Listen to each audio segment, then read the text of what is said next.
What is up, everybody? Welcome back to my channel. Today we are here at Lake Julian Disc Golf Course looking at flippy putters.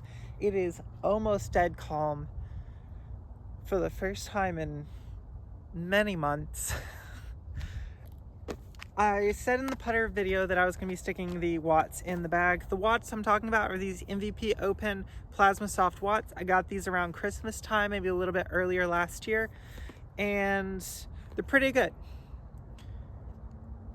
They're not quite as understable as I want for this slot, but I also only really have thrown these discs when it's been super cold.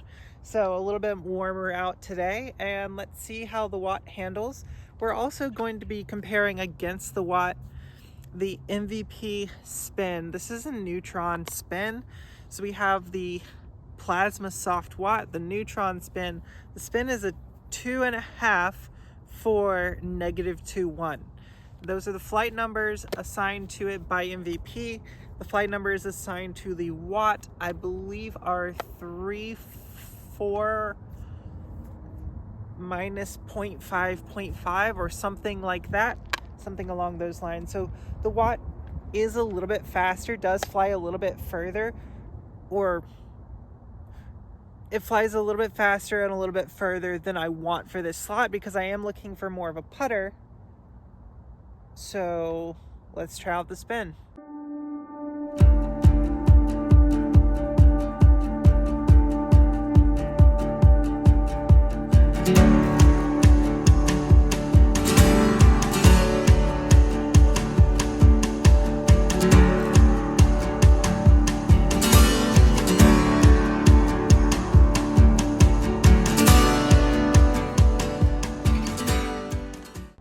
We're gonna start off here at the shortest pad for hole number 12. We're gonna go watt first, and not looking for too much. Gonna pop these on a hyzer, but a nice soft release. I want these to get up to flat. If they drift a tiny bit, that's good. If they turn over, it might be too understable for the slot.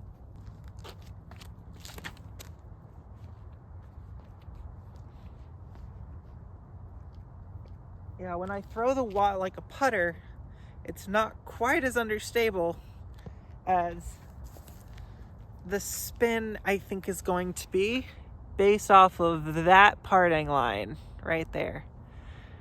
Yeah, this looks very understable. I'm interested to see how it compares.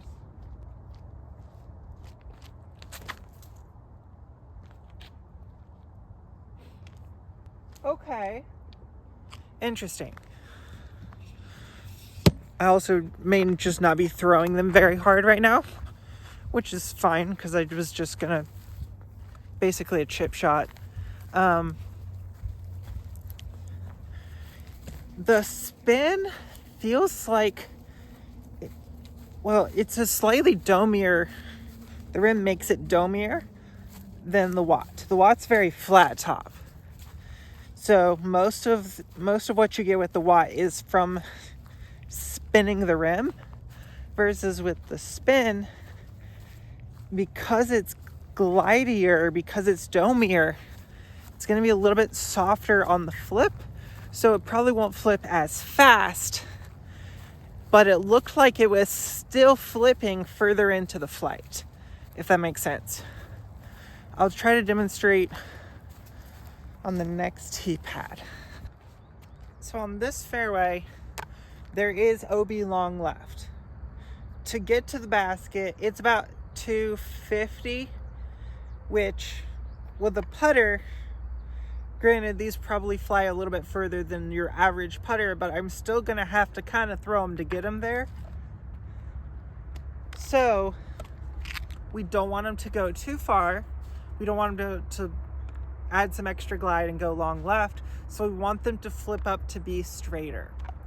So the watt, when thrown with power, it kind of pops up flat and then rides here for a very long time. If you overpower it, you can get some late drift out of it, but for the most part, it just wants to pop up and ride it flat. The spin from the first throw, instead of popping up, it was popping up And so it was moving around and still flipping up as it was moving. So you'll be able to get a different style of throw, which honestly might be what I'm looking for, because the Watt is just a little bit too point and shoot. We're gonna go with the Watt again. We'll give it the first point. It did go a little bit further, and neither one of them was straight. Let's see if we can straighten them out right here.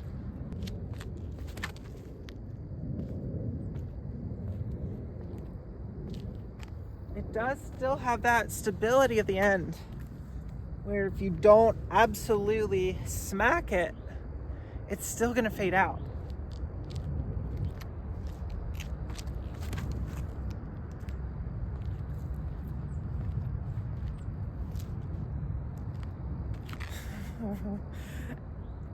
I think may have found a winner. It just flips up.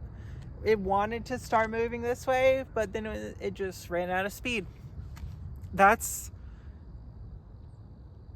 possibly the most perfect understable putter I've ever thrown.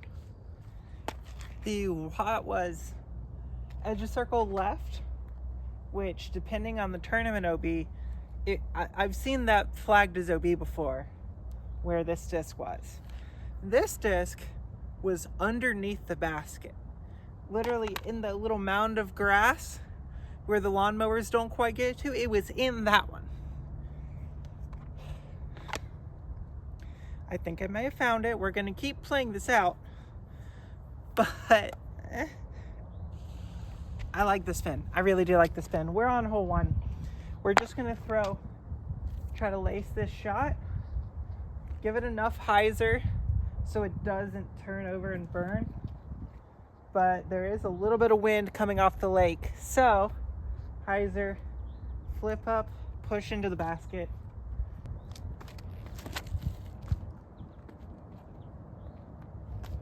Yeah, ace round. A little bit too much hyzer to make it straighten out all the way.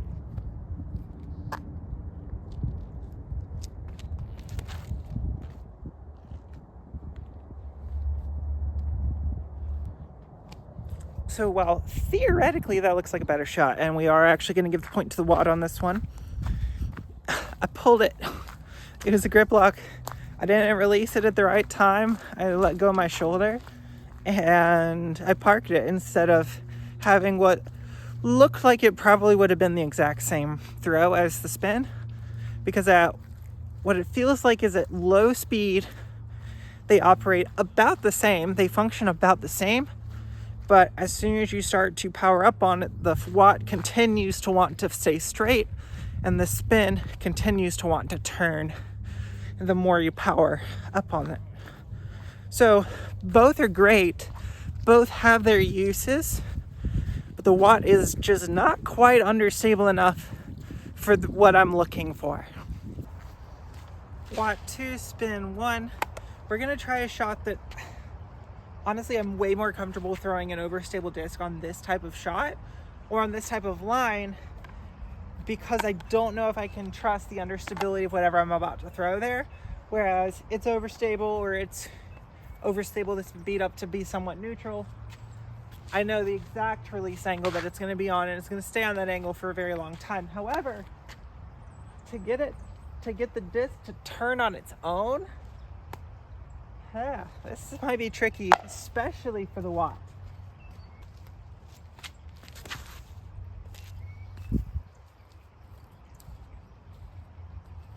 Okay.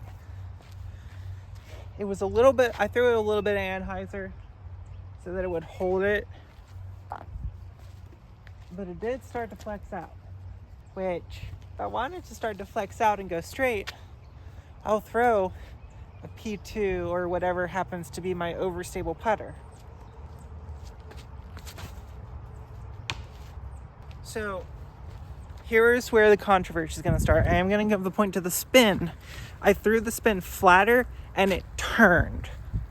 It was a grip lock, so it was a worse throw, but it turned on its own in just the space of time that it took to hit the pole.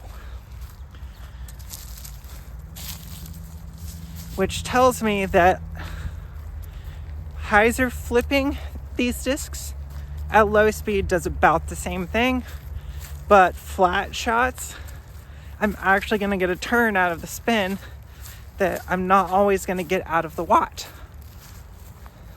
So 2 to 2, let's go through a more high power turnover shot. So I think hole number wise, this is going to end up being hole 10.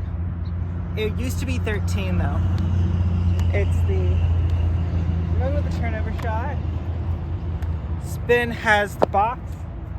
I think in between the two wooden poles will be about the right width for the shot. Soft, we're going to go soft hyzer, but actually give it enough power to turn over.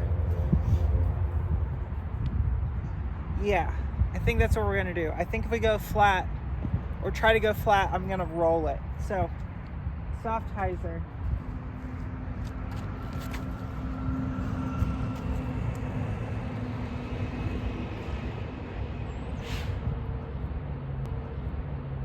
Well, that was not soft hyzer.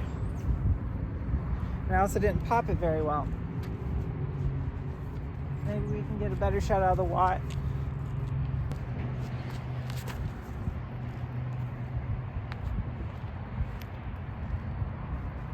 Yeah. But as we've already discussed, the watt goes too far. The watt pushes into that almost Luna category where they call it a putter, but it's basically a mid-range. That's what the watt is. The watt overlaps too closely with the peach.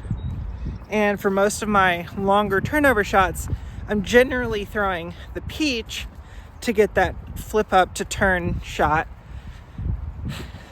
because I trust it more with wind and whatnot. So looking for something slower that'll go shorter, let's go throw hole what used to be 16 from the shorts and actually try to get the turnover shot with the spin. Okay, so watt 1 point up over the spin. So 3 to 2. We are on this wide open fairway, not anything in the way to hit. So can we get a turnover out of both of these discs? And how close to putter flight or how much more mid-rangey does it look? Watt has the box. Let's see if I can get a similar turn out of it.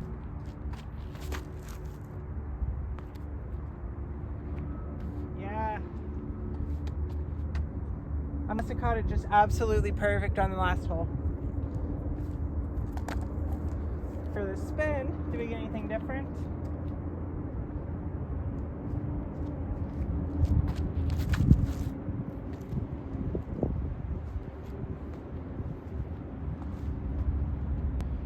It turned. It did turn. And what you're going to say is that looked like it stayed pretty straight.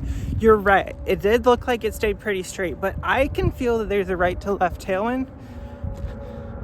That disc turned over and was fighting to get to the right, but the wind was pushing it back left. So yes, that disc is more understable than the watt. It has shown more times that it is understable than the watt has. Is it the correct amount of understable? I'm not sure yet. But what I do know is that watt's going out, spin's going in. Let's see if we can finish it out with a good drive off of what used to be 18. Because that would be a really fun turnover putter shot. All right, last drive. Let's hope we can get him to actually turn over. The watt, I'm gonna put it on hyzer and we're gonna see if I can throw it hard enough to actually get it to turn over. And the spin, I'm gonna try to put it on so much hyzer that if it turns over, I will both be super pleased and also impressed.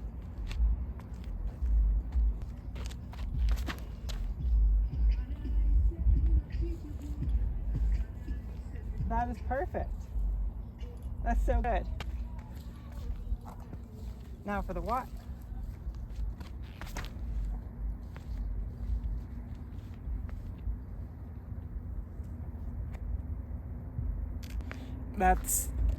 I mean, it's a Flippy Luna. That's what that is. That's not the flippy putter that I want to stick in my bag. That is A, not that flippy, and B, not really a putter. The spin gets there just because of the intense dome, and it is downhill, so it has a lot of glide. The Watt doesn't have that. It just is faster, and so it goes further. So spin's going in the bag. It's gonna be really fun to learn the exact angles of that disc, figure out how much I need to put it on to get that really long sweeping turnover shot. Hopefully you guys are enjoying content like this. If so, please make sure to like the video. If you have your disc that you think could stack up against a spin, let me be very clear about this. You are very welcome to comment any disc. However, I'm not going to really take that into consideration unless I can find it in a premium plastic, because neutron spin. Hopefully you guys continue to subscribe. It helps you guys out with these subscriber only giveaways. It definitely helps me out as well. And until next time, see you out on the course.